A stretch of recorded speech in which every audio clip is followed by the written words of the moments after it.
부활절 설교 준비를 다 했는데 새벽 4시까지 잠이 안 오는 거예요.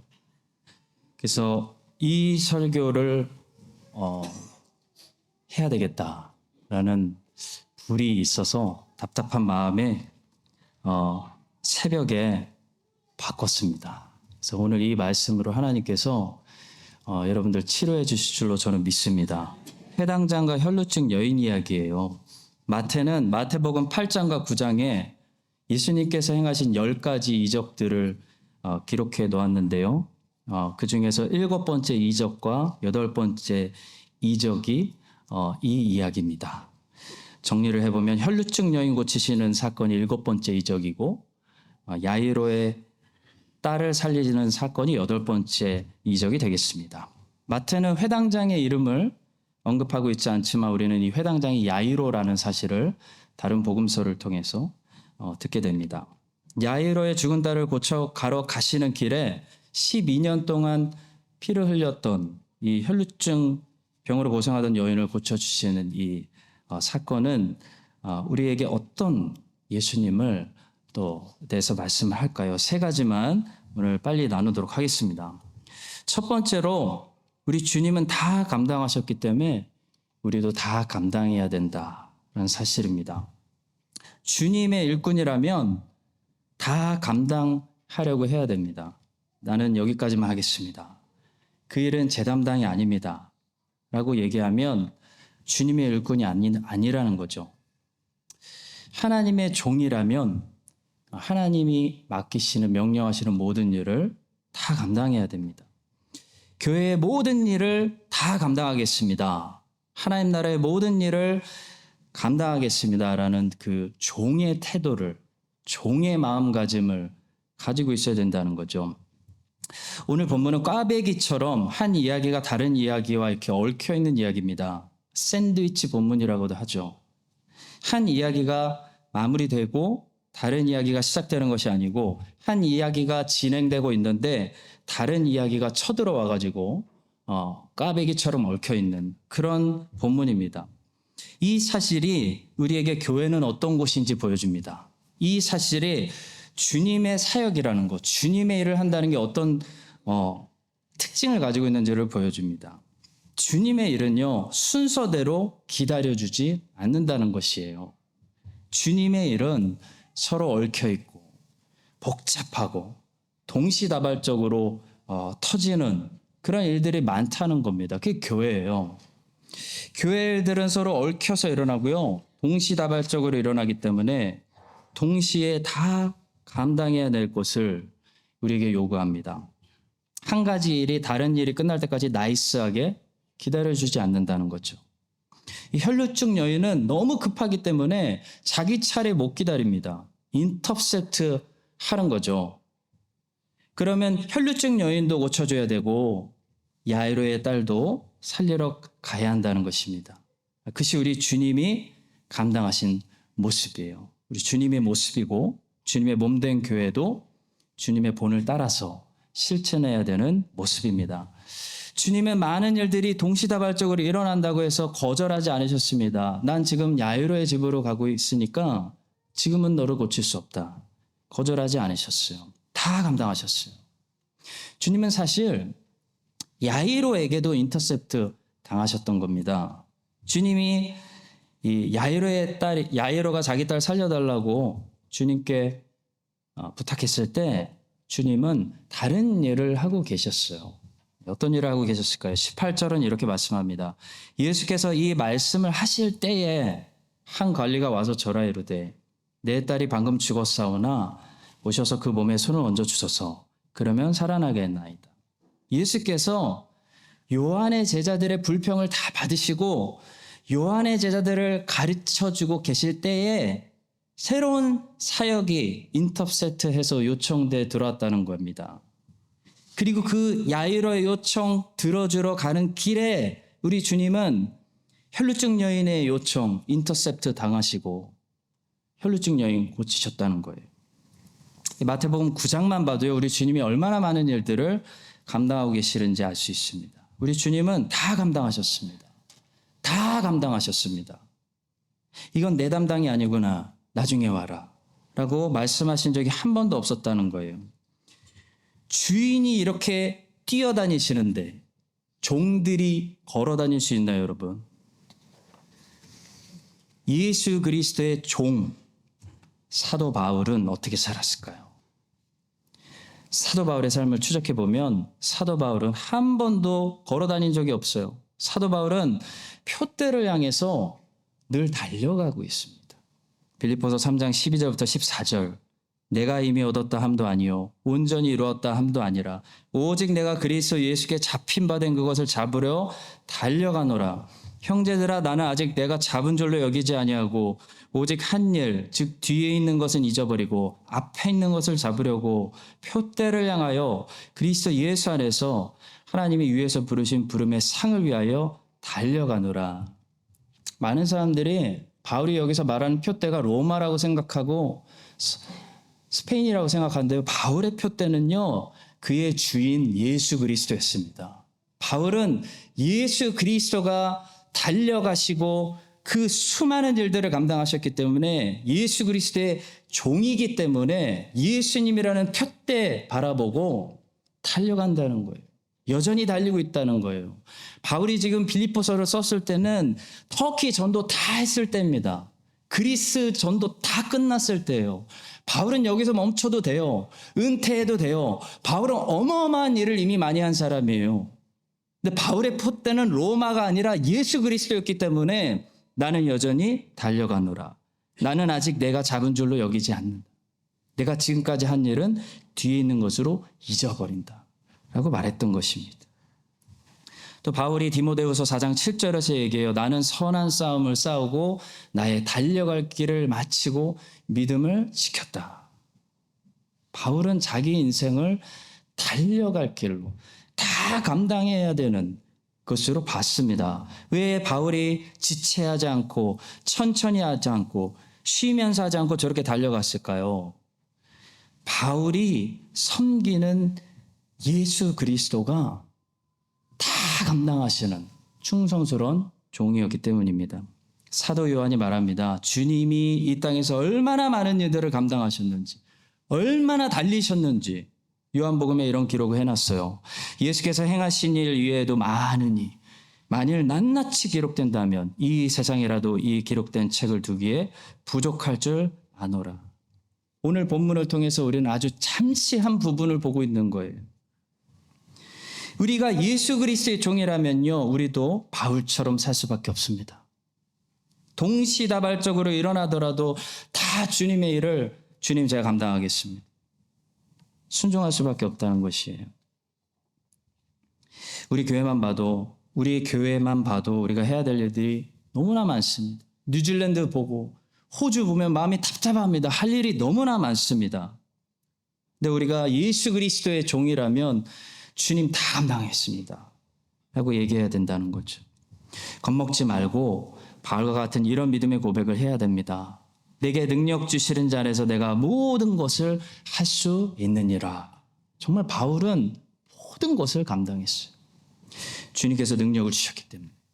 성도 여러분, 감당하려고 하는 게 마음이 편합니다. 안 하려고 하니까 마음이 불편하죠. 몸이 좀 피곤하고 마음이 편한 게 낫습니다. 몸은 편한데 마음이 불편하면 괴롭습니다.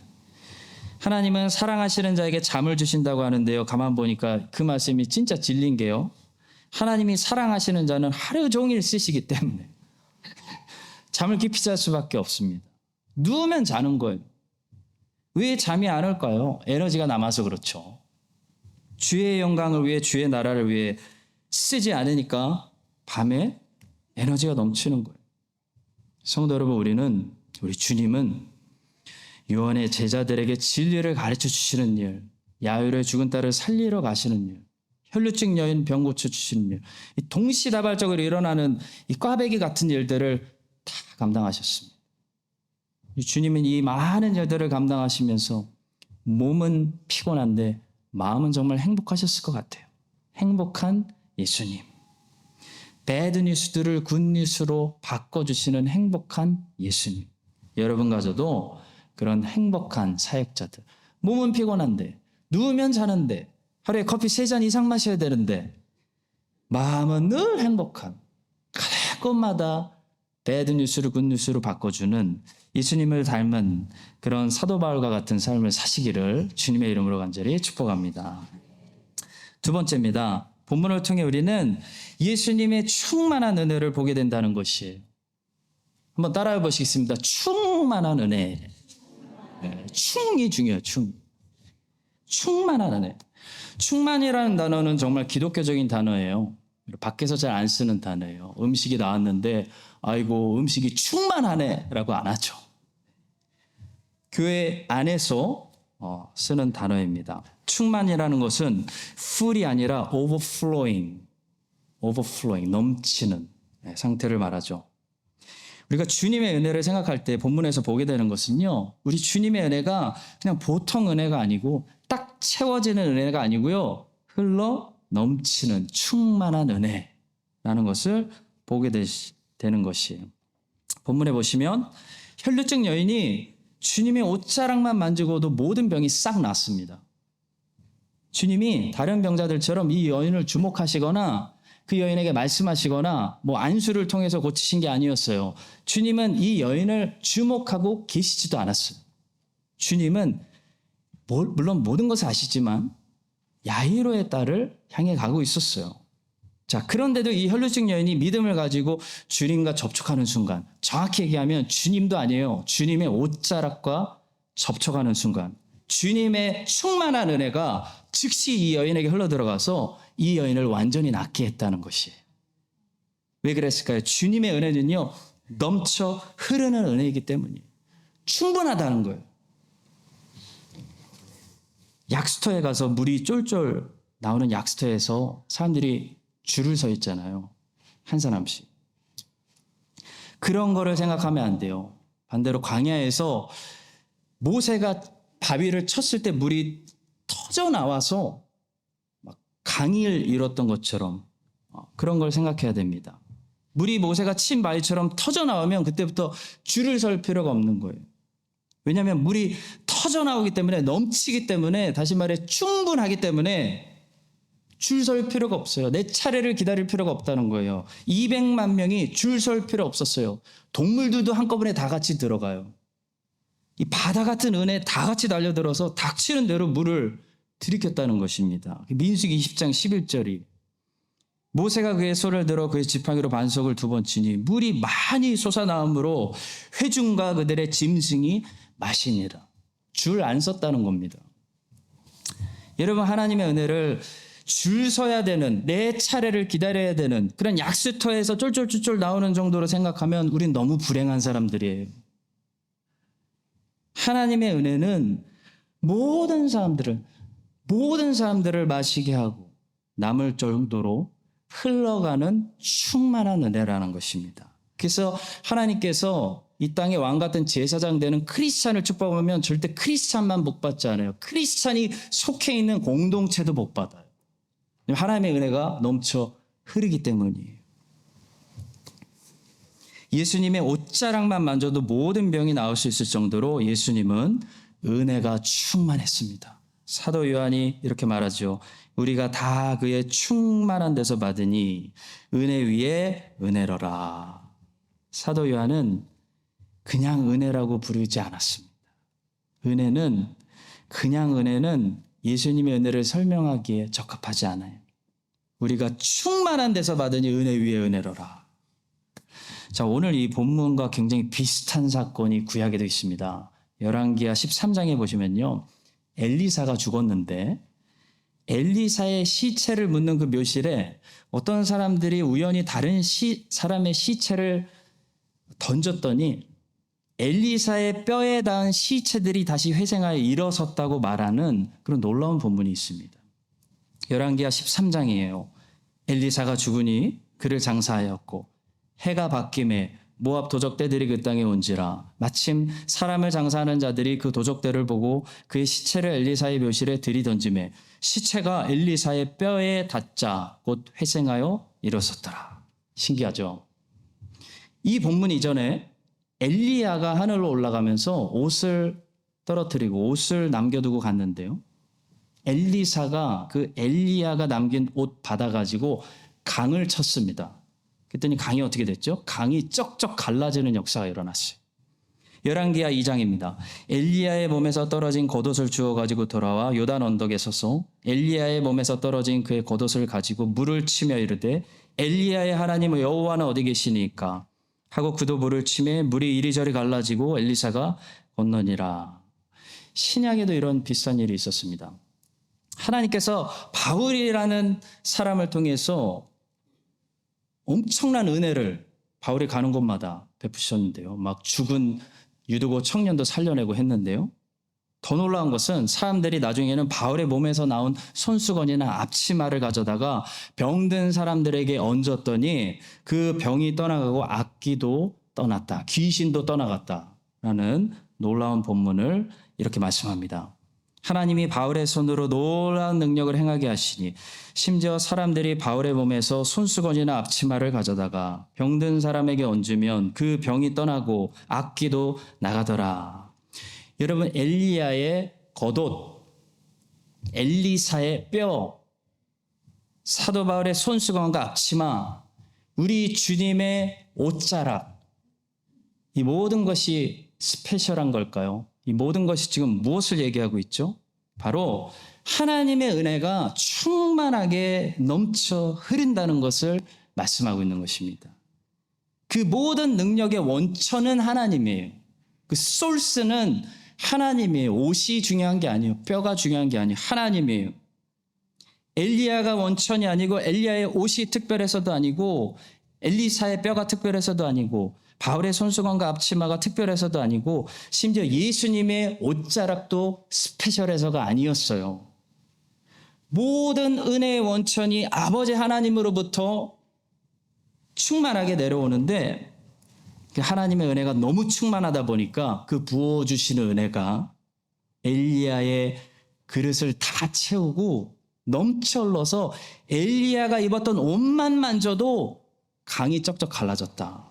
하나님의 은혜가 있었다. 그런 말씀을 지금 하고 있는 것이에요. 성도 여러분, 원래 구약에 그 어노인팅이라고 하죠.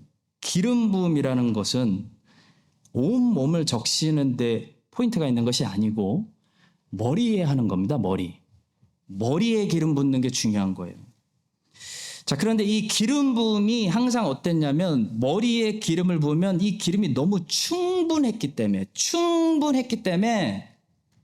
그 기름이 머리에 부어지면 온 옷을, 온 몸을 적신다고 시편은 말씀하고 있는 것입니다. 머리에 있는 보배로운 기름이 수염 곧 아론의 수염에 흘러서 그의 옷깃까지 내림갔고. 성도 여러분, 우리 주님의 은혜, 충만한 은혜, 이 넘쳐 흐르는 은혜였기 때문에 누구든지 주님께 나아가기만 하면요, 가까이 가기만 하면요, 떨어지는 것이 있었다. 그거예요. 주님의 상이 너무, 그 테이블이 너무 충분했기 때문에 우리 주님은 아직 이방인들에게 사역을 여시지도 않았는데 이방인 여인, 수로보니게 여인이 나오니까 그 이방인 여인도 상에서 떨어지는 부스러기 주워 먹고 귀신 들린 딸 낳았다. 이것이 복음서 기자들의 증언입니다. 예수님의 은혜가 충분했다는 거예요. 충만했다는 거예요.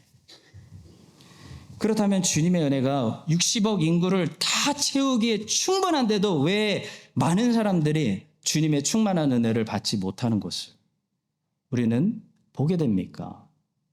마지막 세 번째 포인트로 넘어갑니다. 바로 예수님께 나아가지 않기 때문이에요. 하나님은 아무리 은혜가 충만해도 예수 그리스도를 통해 은혜가 흘러넘치게 하셨어요. 예수님께 나아가지 않으면 하나님의 은혜를 받을 수가 없어요. 복음서에 나오는 아무것도 받지 못한 사람들은 다 주님을 리젝트하고 예수님을 거부했던 사람들입니다. 반면에 누구든지 세일이든지 창녀든지 누구든지 예수 이름 부르고 예수님께 나아가면 하나님의 그 충만한 은혜, 충만한 자비, 그것이 그들의 그릇에 다 채워졌다. 한 사람도 빈손으로 돌아가지 않았다. 떨어지는 게 많았다. 그런 얘기예요. 오늘 본문에 나오는 두 사람, 회당장 야이로와 혈루증 여인, 주님의 은혜 받은 사람입니다. 이 두 사람이 주님의 은혜 어떻게 받았나요? 이 두 사람이 가지고 있는 공통점 한 가지예요. 딱 한 가지. 주님께 나왔다는 것이에요. 회당장도 주님께 나왔고요. 혈루증 여인도 주님께 나왔습니다. 여러분, 나오는 사람이 은혜 받는 거예요. 주님의 은혜가 아무리 넘쳐도, 아무리 성경 안에 넘쳐도 성령 앞에 나오는 사람이 은혜 받는 겁니다. 주님께 나오는 사람은 주님의 은혜가 너무나 넘치기 때문에 뭐라도 떨어지는 거예요. 뭐라도 받아가는 거예요.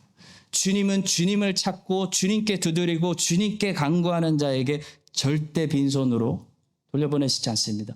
뭐라도 쥐어줘요. 여러분, 삭개오가 뭘 잘했습니까? 도덕적으로 살았습니까? 성격이 좋았나요? 삭개오가 잘한 게 딱 하나가 있었어요. 예수님께 나온 거예요. 한나가 뭘 잘했습니까? 기도 잘했나요? 아니요. 한나 기도 잘하지 않았어요. 한나 하나님께 나온 거예요. 기도를 통해 나온 거예요. 베드로의 최고 장점이 뭐죠? 예수님께 항상 나오는 제자 아닙니까? 다윗은 시편의 어떤 사실들을 기억했죠. 항상 하나님을 찾고 있잖아요. 항상 하나님께 기도하고 있어요. 그리스도께 나오는 사람이 은혜 받는 것이고, 그리스도께 나오면 은혜 받는데 뭐라도 받아요. 뭐라도 받는데 안 나와요. 안 나와. 다 나오는 것이 아니에요. 무엇이 그리스도께 나오게 만들고 무엇이 나오지 않게 만들까요? 이 회당장 야이로의 모습과 혈루증 여인의 모습을 통해 두 가지를 생각할 수 있습니다. 겸손과 믿음이요. 겸손과 믿음이 사람으로 하여금 그리스도께 나오게 만드는 것입니다. 회당장 야이로는 딸이 죽었어요. 이제 더 이상 의지할 것이 없어요. 병원 다 가봤어요. 안 돼. 예수님밖에 없어요. 그래서 모든 자존심 버리고 겸손히 주님께 나오는 거죠. 당시 회당장이었다는 것은요, 당시 그가 나이가 많은 어르신, 존경받는 사람, 품이 있는 사람, 이런 것을 말해요. 근데 존경받는 어르신께서 이 나사렛 시골 한참 새파랗게 젊은이 예수에게 나와서 엎드렸어요. 예수께서 이 말씀하실 때 한 관리가 와서 절하며 이르되 내 딸이 방금 죽었사오나 오셔서 그 몸에 손을 얹어 주소서. 그러면 살아나겠나이다. 나를 의지하고 살아가다가, 세상을 의지하고 살아가다가 딸이 죽어버렸어요. 다 무너진 거예요. 그럼 사람은 겸손해집니다. 하나님께 나와서 엎드리는 거예요. 회당장은 지금 매우 겸손해졌어요. 그래서 그리스도 앞에 나온 것입니다. 성도 여러분, 환난이 사람을 겸손하게 만들고요, 겸손은 사람을 주님께로 나오게 만듭니다. 또 혈루증 여인을 보면 그녀의 믿음이 있었어요. 하나님께서 구원받을 수 있는 믿음을 그녀 안에 주셨어요. 그 믿음이 예수님께 나오게 만들었다는 것을 알 수 있습니다. 21절, 22절, 이는 제 마음에 그 겉옷만 만져도 구원을 받겠다 함이라. 이런 믿음이 있었어요. 예수께서 돌이켜 그를 보시며 이르시되 따라 안심하라. 내 믿음이 너를 구원했다. 치료받는 믿음이 아니에요. 구원받는 믿음이에요. 혈루증 여인에게는 어떤 믿음이 있었나요? 예수님이라면 뭔가 해주실 거야. 뭐라도 주실 거야. 실망하지 않을 거야. 그런 믿음이 있었어요. 혈루증 여인은 실망을 많이 한 사람입니다, 여러분. 기대했다가 실망 많이 했어요. 만나는 의사들마다 돈 많이 받고 고쳐줄 수 있을 것처럼 약속했는데 돈만 받고 몸은 더 안 좋아졌어요. 근데 그 혈루증 여인에게 하나님께서 은혜를 베푸셨어요. 그래서 예수를 믿는 믿음을 주셨어요. 그래서 믿음 가지고 예수님께 나아가면은 뭔가 얻을 수 있을 거야. 굿뉴스가 있을 거야. 라는 믿음이 예수님께 나오게 만들었다는 것입니다. 그 나오는 과정이 쉬웠나요? 여러분, 우리가 믿음이 있다고 예수님께 나아가고 싶다고 나아가는 것이 쉬울까요? 그렇지 않습니다. 방해가 있을 수 있습니다. 저항이 있고 시험이 있을 수 있어요. 희생이 있어야 돼. 큰 희생을 치러야 될지도 몰라요. 하나님은 우리가 그 모든 방해와 저항 뚫고 나오기를 원하시는 겁니다. 중풍병자를 데리고 온 친구들이 큰 방해물을 만났어요. 사람이 너무 많은 거예요. 못 들어가요. 그럼 돌아가야 돼요. 근데 안 돌아가요. 지붕을 봤어요. 지붕에 올라가요. 지붕 걷어내고 줄 달아 중풍병자 내립니다. 삭개오가요, 예수님 보려고 이렇게 여리고에 나갔어요. 사람이 너무 많은 거예요. 하필 키가 작아요. 그러니까 안 보여요. 근데 나무에 올라갑니다. 포기 안 합니다. 예수를 봐야겠다 하고 나무 위에 올라가는 거예요. 그게 믿음이에요. 믿음은 나무 위에 올라가는 거예요. 혈루증 여인도 많은 방해가 있어요. 사람들이 너무 많이 밀려 터졌어요. 사람들을 뚫고 가요. 필사적으로 뚫고 가서 겨우 주님의 옷자락만 만졌어요. 우리에게 많은 교훈을 줍니다. 사랑하는 성도 여러분. 주님께 나오는데 많은 방해와 어려움들이 있을 수 있어요. 그걸 극복하고 하나님께 나오셔야 된다는 겁니다. 주님께 나오는 사람에게 주님은 뭐라도 주세요. 주님은 주실 게 많아요. 주님이 주실 수 있는 게 많아요. 주님은 좋은 걸 주시는 분이에요. 아들이 생선을 달라고 하는데 다른 안 좋은 걸 주겠습니까? 주님께 나오는 사람들이 주님의 은혜를 받는 것입니다. 이 주님의 흘러넘치는 은혜, 너무 흘러넘치기 때문에 절대로 여러분과 저의 그 작은 소원만 채우고 끝나지 않아요. 하나님의 은혜를 부어주시고 응답해 주시면 우리를 채우고 우리를 다 채우고 반드시 우리 가족도 채워져요. 우리 자녀들도 반드시 채워져요. 그리고 우리와 연결되어 있는 사람들도 신바람 나요. 그게 제사장이에요. 하나님 제사장을 통해서 세상을 축복하시기를 원하시는 겁니다. 은혜가 풍성하신 우리 예수님께서 여러분과 저를 통해 우리가 예수님께 열심히 나아갈 때 우리에게 축복을 주시고 은혜를 주셔서 은혜가 우리를 통해 세상으로 흘러가서 세상 사람들이 우리를 보고 복 있는 사람, 시냇가에 심은 나무라고 부를 수 있는 여러분과 저의 삶이 될 수 있기를 예수님의 이름으로 간절히 축원합니다.